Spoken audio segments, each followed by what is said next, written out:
s'est pas étranglé à l'écoute d'un flash info ou d'une chronique sur la couverture de la guerre à Gaza, diffusée sur France Inter depuis le 7 octobre. Une enquête du Figaro Magazine dévoile la polémique au grand jour.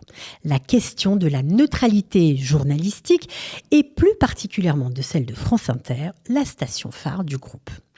De quoi s'agit-il ? Eh bien, tout simplement, en mai dernier, l'Arcom, le régulateur de l'audiovisuel, a fermement rappelé à l'ordre France Inter et lui a demandé de traiter le conflit israélo-palestinien avec la plus grande rigueur. Pourquoi ? Eh bien parce qu'un bulletin d'information aurait relayé des faits sur Gaza sans source fiable en reprenant tels quels les chiffres du Hamas, un contenu jugé partial et militant.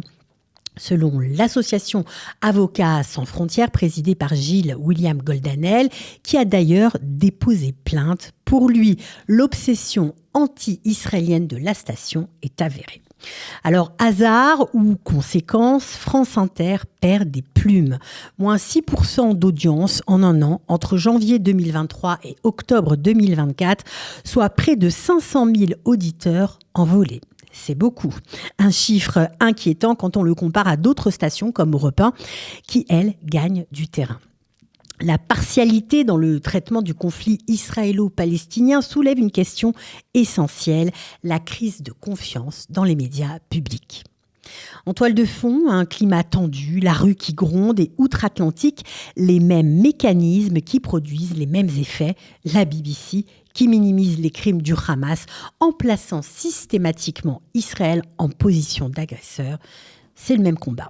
En France, une commission d'enquête parlementaire examine actuellement la question de la neutralité des médias publics et si la direction de Radio France reconnaît que certains sujets sensibles mériteraient plus de rigueur, elle rejette toutefois l'idée d'un traitement globalement biaisé. Alors, France Inter, longtemps intouchable, est enfin aujourd'hui sommée de faire son autocritique.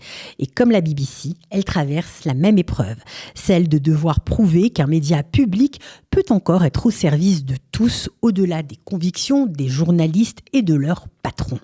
Dans cette période où nous avons tous l'impression que le monde tourne à l'envers, l'enjeu n'est pas seulement éditorial, il est démocratique. Alors merci à ceux qui ne baissent pas les bras.